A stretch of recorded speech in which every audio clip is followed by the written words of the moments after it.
Hello. So what's up, guys? I'm about to do a workout from the Daily Sweat. Now, every Tuesday we do Tabata, so it's 20 seconds on, 10 seconds off. We have 4 sections, A, B, C, and D. A is gonna be jump rope, so we're gonna follow the interval 20-10 for a total of 8 rounds, which is a total of 4 minutes. Then we'll rest for 1 minute before we go to B, and B is gonna be a kettlebell squat clean. Single arm, so the first round will be on the right, second round will be on the left, and we'll keep alternating each arm for 8 rounds total, hitting each side 4 times. Then we'll rest for 60 and we do the same thing again, and now let me show you the exercises that go in. So, number 1, I'm going to grab a lighter bell just to show you guys what I've done. We're going to go for a kettlebell squat clean. So a squat clean, you want the chest to be nice and proud, butt down, chest up. I'm going to bring my ass down into the base of my squat. Now there's 2 versions of a squat clean we can do, or a clean of any sort, which is a standing or a swinging. Now this is the term that we use at PumpFit to differentiate the 2 different variations. They're not wrong or right, they're just different. So just understand that if you're learning, we'll usually teach you a standing clean, which is in the base of your squat. So feet either side of the kettlebell's right underneath your butt. Butt down, chest up, and then keep the weight on my heels. If you get to see my shirt, I want you to be able to always see the logo so my eyes are facing forward. Now, I'm gonna stand up with my legs, driving through my heels, generating power and momentum. This kettlebell's gonna float. Once the kettlebell, this is without the kettlebell in slow motion. So I'm gonna drive up with my heels, pop my hips, the kettlebell should be floating all the way. So you're not pulling, the kettlebell's already floating from that leg. Power, and then once the kettlebell gets about belly button height, I want you to rotate your wrist and drop and catch with a nice strong arm. So your elbow is in front of your shoulder, and your wrist is on top of your elbow. From the front, it's gonna be in the front of my body, not here. So again, from the front, butt down, chest up, we stand up, drive through the heels, we rotate, keeping the elbow close by our side, tucking it in by the ribs, and catching nice and strong. When we catch, we want to make sure that the line from our wrist to our elbow is straight, and that we don't have something called, which is a term called a broken wrist. If this happens and everything turns off, we have no stability, and none of my muscles are turned on. When I have a nice straight wrist, like I'm going to punch someone, a nice strong foundation, everything is turned on. My deltoid, my bicep, my lats, my tricep, my whole body. Everything is engaged. So, standing clean, butt down, chest up, driving through the heels, find that rotation, and holding it nice and tight when you catch. But we're going for squat clean. So once you receive it at the top, we're going to add another squat, stand up entirely, and then descend all the way back into the beginning again. Butt down, chest up, stand up, catch, receive, and squat, stand up again. Try and keep the technique nice and smooth and steady. Control the way down, control the way up, and try and make the flow with the movement nice and seamless. When you're done here, remember we're going to switch each side every round on each arm. Then we've got C, snatches. Now, I'm going to confuse you guys. A standing snatch is the same idea as a clean, however that rotation of the wrist that happens around belly button for your clean won't happen until the kettlebell's around your head height. Now when that happens, the same idea, generate the power from your legs, add the rotation, but this time I want to finish with full extension, bicep by the side of my ear. I'm going to control it back to front rack before I go back down and into my next rep. Control it back to front rack, back down to my next rep. So that's just standing clean and just standing snatch. Now I'm going to add an advanced movement here. If you've been doing kettlebell work for a while, maybe you don't want to do the standing technique, that's for beginners. I like to use kettlebell swinging, hinging of the hips to generate the power, and it's what we call it a swinging clean or a swinging snatch, just to have a difference between the both. So now the kettlebell starts in front of me, like we would for a kettlebell swing. My feet at the base of the triangle, kettlebell's right at the tip. I'm going to soften my knees, karate chop and hinge my hips behind me, like someone's got a piece of string and they're pulling my butt to the back of the room.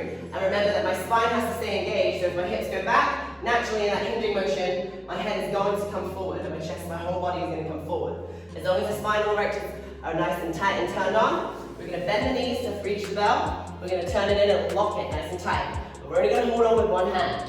The same motion as if you were doing a one-arm single kettlebell swing, which I'll show you right now. You're going to hike it to the top tip of your triangle, meaning the top of your hips. In between your legs, you thrust your hips, and we come back down. Let me show you that again. I'm going to bring it in between my legs, thrust my hips in that hinging motion, and come back down. Now, the power from my abs and my posterior chain went through my body to the bell, and naturally the momentum brought it up to eye level. You don't want to pull it, it's all generated from your abs. Now that's for a swing, just to show you the power. A clean and a snatch from a swinging position is not quite the same. So if we're going to start with our swing clean, rather than, you're going to start the exact same way, you're going to hike it between your legs, but rather than generating the power to let the bell come away from you, I want you to generate the power to go through your body, but keep your elbow tucked. Go for that spiral. Keep the kettlebell close to your body and catch it in this nice clean position in the front rack. So, in between your legs, keeping it tight, keeping it nice and close to the body, catching in a strong position. So that's our clean. If we want to string our cleans together, which you're going to see, we're going to cast the weight. I'm not just going to drop the weight and go to my next rep, it's pulling my back. I want to own what we call the back swing. So from my front rack, away from me, in between my legs, hips go back. When my hips go back, and that kettlebell goes into the back swing, that's like a slingshot. That's the loading, it's loading, it's loading, it's loading, and then boom, let go and power for the next rep. So think about that when we call this a cast away. So we're going to catch it, clean it, squat it, stand up. Rather than just dropping straight back down, I'm going to dip my knees, pop my hips, cast away, own the back swing, go into the next rep. So from the front, here we go. We're going to cast away, hinge the hips, receive, squat, clean. Over and over again for 20 seconds. Now the same idea goes to the snatch. Remember the standing snatch is this spiral position, keeping the kettlebell in one straight line from the floor all the way above my head. If we go for a swing snatch, I'm going to hinge my hips like I'm going to do a swing, but I'm going to retract my shoulder blade and my arm, which is in this retraction right here, I pull nice and tight, elbow up. And that's retracting the kettlebell. It's going to redirect the kettlebell. Now, when it floats because I pulled it back, I'm going to get underneath it with so much speed and lock it out and catch it at the top of my bicep by the side of my ear, wrist, elbow, shoulder stacked, that I get there before the kettlebell does. So there's no hard impact on the back of the forearm, and you should be in total control. So check this out. So I broke that down into minute details. So speed, full speed, hike, retract and press. My arm is not straight, it's a big mistake. People go like this. Oh, that hurts my elbow on just that one rep. Grind through my hands and slams my forearm. We're going to pull into front rack, cast away, retract and press. From the side, here we go. Bring it back to front rack, cast away, retract and press. Now from the front, here we go. Cast away, hinge the hips, retract and pull. Drive through and control it all the way back down. So now you understand the difference? That's A, jump rope, B, clean, squat clean, and C, snatch. What one you want to choose is up to you. And then I'll show you abs, and then you're done. Are you ready for this? I'm going to get my clock started. I'm going to turn the music on, which means I'm going to mute you. And I hope you guys can follow along. And if not, wish me luck.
than words ain't enough to define the body of,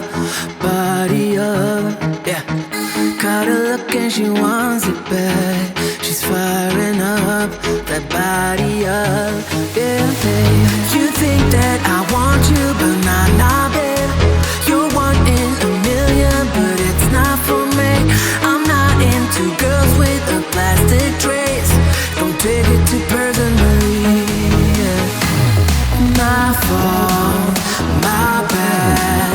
The word's out, but you aren't ready for it. Show off, appearance of I got it, but I got.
That was gnarly.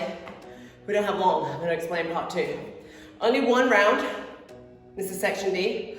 We're gonna do knee-ups and tiptoe crunches, attacking the lower and the upper core, alternating between these 2 exercises for 4 minutes. So let me show you. I'm gonna grab a mat or something to lay on. Now, when I go for my knee-ups, I'm gonna lay on my back and bring my knees on top of my hips. Now from here, I wanna just focus on my knees going straight up. Don't use your legs at all. This is dead weight right here. Knee to the ceiling. You can use your hands, your elbows, and then control the way down. Focus on knees up and control. It is so brutal. So do what you can. When we're done here, we're gonna keep the knees over the hips and exhale for a micro tiptoe crunch, decreasing the space between your rib cage and your hip. Exhale as you sit up, inhale on the way back down. And on the way back down, try and hit one vertebra at a time and never relax. So you're just pumping your core for 20 seconds. I'm gonna restart the clock, start the music, get in that, get ready. In 3, 2, 1. I forgot my music.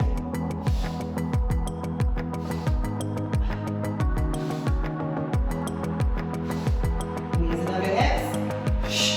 Exhale all the way up.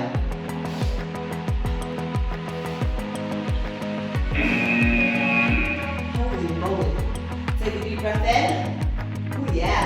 Dangle your feet, knees on top of your hips, not over your nips. Hands behind your head, do not hold on to your neck. Hold on to either shoulder.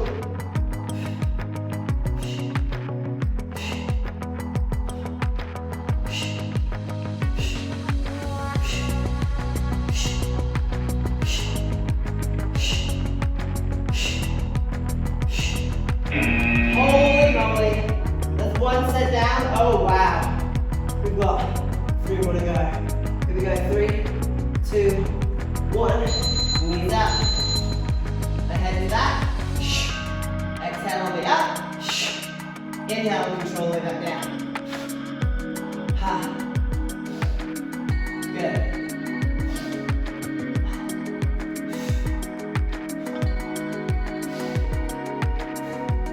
I can feel my triceps getting involved. Tiptoe crunches, here we go. 3, 2, 1.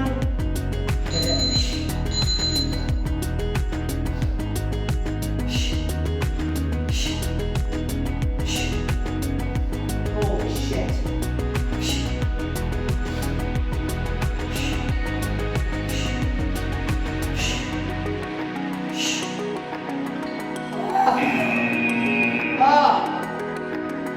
Oh my goodness, take a deep breath. You can complain to me, I feel you. Knees up, halfway already, 3, 2, 1, and we're off.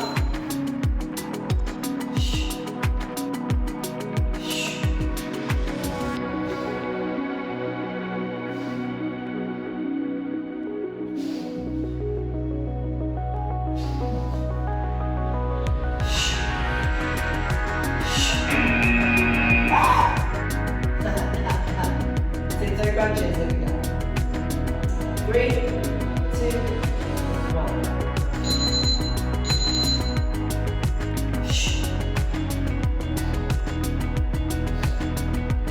Never letting go of the tension in my core. Oh, it's a workout.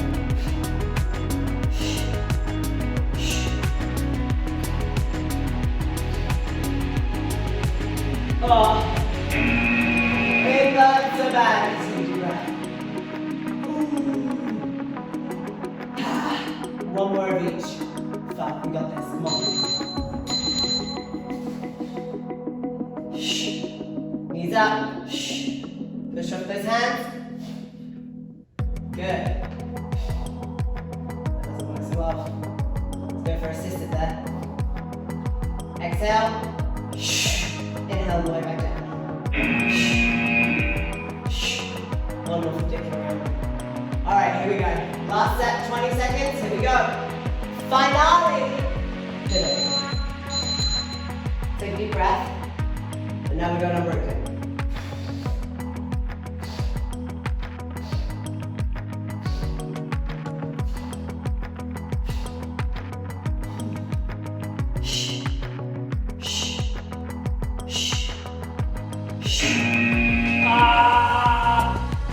Oh, wow. Good job. And that, my friends, is it.